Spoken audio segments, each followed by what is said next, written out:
에베소 교회의 사자들에게 편지하라. 오른손에 있는 일곱 뼈를 붙잡고 일곱 금촛대 사이를 거니시는 이가 이르시되, 내가 내 행위와 수고와 내 인내를 알고 또 악한 자를 용납하지 아니한 것과 자칭 사도라 하되 아닌 자들을 시험하여 그의 거짓된 것을 내가 드러낸 것과 또 내가 참고 내 이름을 위하여 견디고 게으르지 아니한 것을 아노라. 그러나 너를 책망할 것이 있나니 너의 처음 사랑을 버렸느니라. 그러므로 어디서 떨어졌는지를 생각하고 회개하여 처음 행위를 가지라. 만일 그리하지 아니하고 회개하지 아니하면 내가 네게 가서 내 촛대를 그 자리에서 옮기리라.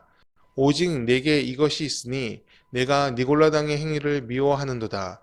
나도 이것을 미워하노라. 귀 있는 자는 성령이 교회들에게 하시는 말씀을 들을지어다. 이기는 그에게는 내가 하나님의 낙원에 있는 생명나무의 열매를 주어 먹게 하리라. 아멘. 안녕하세요. 슬기로운 성경탐구 최성영 목사입니다. 오늘은 네 번째 시간인데요. 오늘은 일곱 교회 중에 첫 번째로 에베소 교회를 향한 계시를 알아보도록 하겠습니다. 요한계시록은 회람서신으로 돌려서 이제 같이 보라고 쓴 편지입니다. 이 편지를 받은 사람은 필사에서 다음 교회로 보내고 이렇게 릴레이로 돌고 돕는 그런 방식의 편지였던 것이죠. 그래서 수신인이 특정되어 적혀 있지 않고 갈라디아 지역의 일곱 교회로 대표되어 나옵니다. 요한은 예수님의 제자면서 사도였고 에베소 교회의 지도자였습니다. 그는 어느 한 개체 교회만 이끄는 사람은 아니었습니다. 기독교 전체의 상징적인 인물이면서 여러 지역, 특히 에베소 교회가 속했던 이 갈라디아 지역에 큰 영향력이 있었습니다. 요한에게는 핍박의 시대를 살면서 교회를 지킬 사명이 있었습니다. 그래서 유배 중임에도 요한계시록을 작성하여 갈라디아 지역으로 보냈습니다. 곧 편지에 나오는 일곱 교회는 최종 수신자가 아니라 최초 수신자였고 그들을 통해서 서신은 지역의 교회로 퍼져나갔던 거예요. 요한은 계시록을 통해서 성도들이 믿음을 지킬 힘을 얻기를 바랬습니다. 계시록의 모든 상징들은 믿음과 연관되어 있고 모든 결론은 믿음으로 인내하며 앞으로 나아가라. 거기에 맞춰져 있었어요.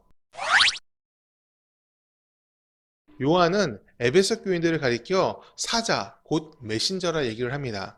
이는 우리 성도들의 역할에 대해 말하는 것과 같아요. 곧 말씀을 나르는 자, 하나님의 뜻을 전하는 자가 되는 거예요. 은혜를 입어 구원받은 후의 삶은 하나님의 뜻을 전하는 삶이어야 합니다. 바울은 때를 얻든지 못 얻든지 말씀 전파에 힘쓰라 하고 말했습니다. 구원의 은혜를 전하는 데 있어서 사실 때라는 것은 없습니다. 증인의 삶이란 때를 맞춰서 말씀을 전하는 것이 아니라 그 삶 전체로 나타내는 것이기 때문에 그래요. 일곱 뼈를 붙잡고 일곱 그 촛대 사이를 거니시는 이는 예수님이시죠. 일곱 뼈는 언약을 뜻하고 일곱 촛대는 임재를 상징합니다. 언약과 임재의 예수님께서 에베소 교회를 향해서 말씀하신다.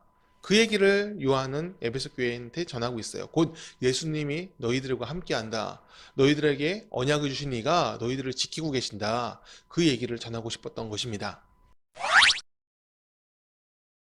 주님은 에베소 교회의 열심히 있는 믿음을 칭찬하십니다. 에베소 교인들은 고난 중에도 믿음의 열심을 놓지 않았습니다. 이런 칭찬 가운데 알 수 있는 것은 그들이 잘 훈련된 군사였다는 거예요. 핍박의 시기를 견디며 악한 자, 곧 거짓 선지자를 분별할 수도 있었습니다. 이는 그들이 말씀과 기도 가운데 살았음을 보여줍니다. 그리고 육신의 안락함을 따른 것이 아니라 믿음으로 고난을 견디는 삶을 살고 있었음을 나타냅니다. 에베소 교인들이 물리친 악한 자는 니골라당이라 얘기를 해요. 니골라는 사도행전에 나오는 일곱 집사들 중에 한 명입니다. 그는 변절하여서 이단이 됐어요. 자신의 신분과 거짓교리, 영지주의죠. 이 영지주의를 설파하면서 교인들을 현혹하였습니다. 하지만 에베소 교인들은 깨어있는 사람들이었어요. 그들은 악한 자를 분별했고 공동체에서 몰아냈습니다. 오늘날에도 거짓 선지자들이 있습니다. 많은 이단들이 존재하죠. 우리는 그들을 어떻게 분별해야 될까요? 그들이 어떤 열매를 맺고 있는지를 봐야 합니다. 우리가 봐야 하는 열매는 하나님의 열매입니다. 예수님이 전하신 가치들이 있습니다. 그 가치들이 그들의 삶 안에 있는지 분별할 수가 있어야 돼요. 우리는 성령의 9가지 열매를 알고 있습니다. 사랑과 온유와 화평과 오래 참음과 자비와 양선과 충성과 온유와 절제, 바로 그것입니다. 또 이와 더불어서 화합과 희생, 내려놓음을 실천하신 예수님의 형상이 그 안에 있는지, 그의 삶 안에 있는지 분별할 수 있어야 합니다. 사실 너무 어렵습니다. 맞아요. 진짜 어려워요. 하지만 이것은 완벽하게 살자, 그래야지 그리스도인이 된다, 그런 뜻이 아닙니다. 그렇게 살도록 노력하자는 거죠.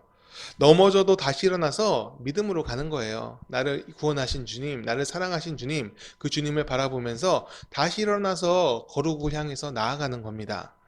우리가 사실 그렇게 살 수 있는 것이 아니에요. 우리 안에 계신 성령님의 인도함을 받을 때 우리는 그 길로 나아갈 용기와 힘을 얻습니다. 지혜를 얻습니다. 성령님을 의지해서 한 걸음 더 나아가는 거예요. 그런 삶이 우리 삶 가운데 있기를 축원합니다. 이단은요, 엄청난 존재들이 아니에요. 정도에서 벗어난 이들이 이단입니다.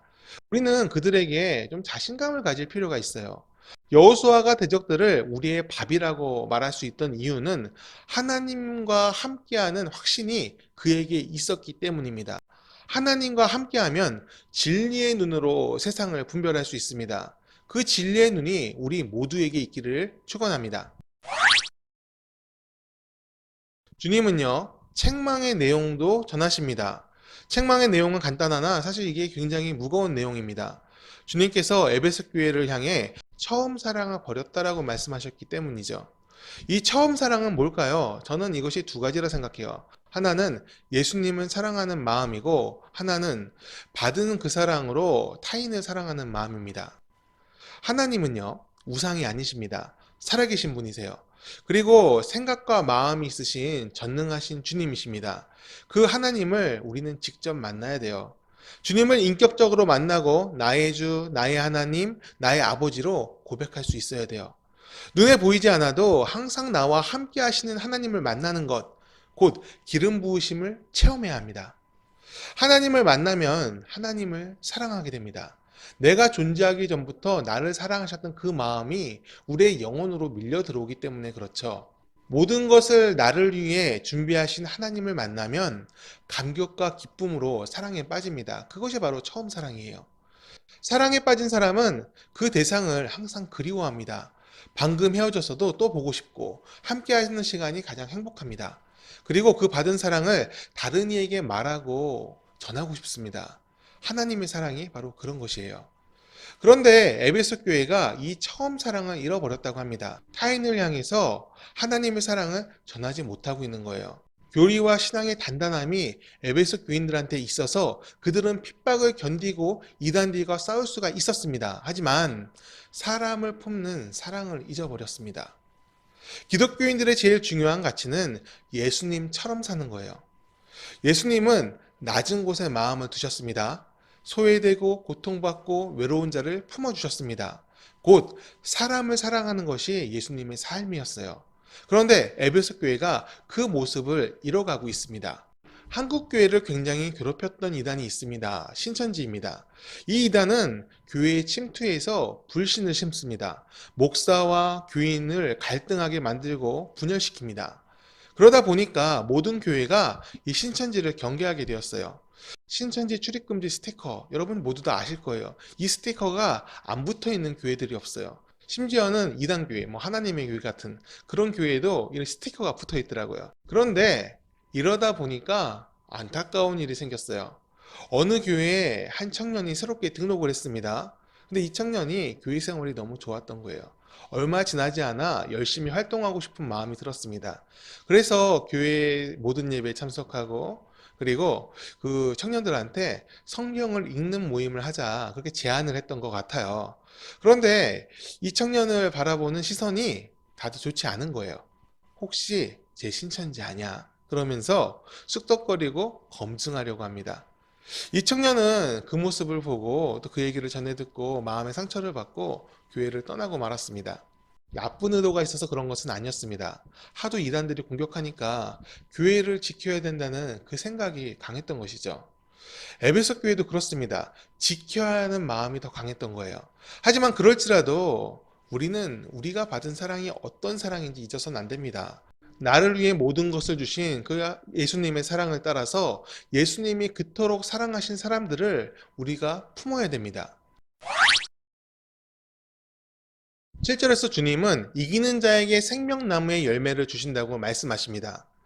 이단들은 여기서 이 이기는 자를 특정 인물, 자신들의 교주라 얘기를 합니다. 그리고 열매를 그 교주로부터 나오는 말씀이라고 얘기를 해요. 그 교주가 깨달음을 얻었으니까 우리가 그로부터 열매를 받아야 된다. 그런 논리를 전개하는 것이죠. 하지만 여기서 이 말씀을 누가 누구에게 했는가? 그것을 우리는 잊지 않아야 됩니다. 성령이 교회들에게 전하는 말씀이라 요한은 그렇게 얘기해요. 성령은 어느 누구에게 특정한 한 사람에게 임하는 것이 아니죠. 믿음을 고백하는 모든 이들에게 성령이 임하고 그 믿음을 가진 자들이 교회의 몸이 됩니다. 모든 성도들에게 임한 하나님의 말씀인 거예요. 이기는 자는 성령의 붙들림을 받은 자, 하나님과 처음 사랑을 잊지 않은 사람입니다. 그가 생명나무의 열매를 얻게 됩니다. 곧 그 열매는 영생입니다. 구원입니다. 에베소 교회는요, 나쁜 교회가 아니었어요. 좋은 교회였어요. 신앙의 열정으로 믿음과 교회를 끝까지 지키려 한 교회, 그 교회가 에베소 교회였습니다. 하지만 그 과정에서 너무 독해진 나머지 사랑을 잊어가고 있었습니다. 바울은 믿음, 소망, 사랑 중에 제일 중요한 것이 사랑이라고 얘기를 했죠. 그것은 하나님의 사랑을 알아야 믿음을 갖고 소망을 품을 수 있기 때문이라 저는 생각해요. 하나님의 사랑이 모든 것의 시작입니다. 그러므로 우리도 그 사랑을 잊지 않아야 됩니다. 예수님의 사랑을 온 마음에 품고 그 사랑으로 세상을 또 사람들을 사랑할 수 있기를 바랍니다. 사랑을 실천하며 사는 믿음의 사람으로 은혜를 누리시기를 바랍니다. 그리고 믿음의 길을 가는 사람들한테 주님께서 동행의 은혜를 주십니다. 오늘도 믿음을 고백하며 이기는 자로서 또 열매 맺는 자로서 주님의 사람으로 살기를 간절히 축원합니다. 주님께서 오늘도 우리와 함께 하십니다. 할렐루야!